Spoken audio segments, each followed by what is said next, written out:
the year 2007 with the goal of improving health literacy among our people and to help improve life expectancy among Nigerians. Now in healthcare, there are three basic rudiments of healthcare. You have curative healthcare, where people fall sick and go to the hospitals. You have preventive healthcare, where the health system educates the public about how to prevent illness. You talk of potable water, primary health, potable water, environment, and all those things. And then you have what we call promotive healthcare. So Legal Initiative is an organization that embraces preventive, promotive, and curative healthcare. However, our area of strength is at the base, which is promotive healthcare. We help to prevent ill health and we help to promote wellness. Even in chronic disease, we can help to promote wellness. If a person, for example, is hypertensive, takes his or her medication regularly, modifies his or her lifestyle, eats the right diet, that person will be well most of the time, the blood pressure will be controlled, and that way we promote wellness even in chronic disease. At the time we established the organization nearly 8 years ago, the life expectancy in this country was 47.4 years. But today, life expectancy in Nigeria is 53 years. And we want to claim part of that success because we believe that the ripple effect of what we are doing is impacting the nation as a whole. We have been able to reach about 1.7 million Nigerians with our health programs in the past 8 years. We have even gone as far as Ghana and Togo, although we've not really made much impact because we are self-funded and we don't have the funding to travel to those places and run programs that often.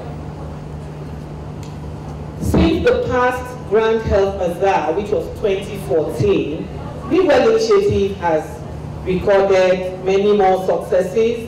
We've grown from year to year, both vertically and horizontally and concentrically. We are spreading in every direction. But I just want to enumerate some of our successes in the past year. In the past 1 year, we have procured a brand new major partner, the Support, and so we now have a subsidiary called LWI Support. Support is a Swiss conglomerate, but they are developmental partners. They are a non-profit, but they're a very big non-profit, and we are working with them in the area of women's health. And soon we will roll out a big health plan for women's health at the base of the pyramid under the LWI Support. If you look at thank you very much. If you look at the back of the brochure, for those who have the brochure, you'll see the LWI Support at the back of the brochure. Now we also have a few new subsidiaries which were launched last year, actually the LWI Bay and LWI Green, a product for the farmers and the people who live in very distal and hard-to-reach parts of the country. And then the LWI Bay is just a one-stop health post.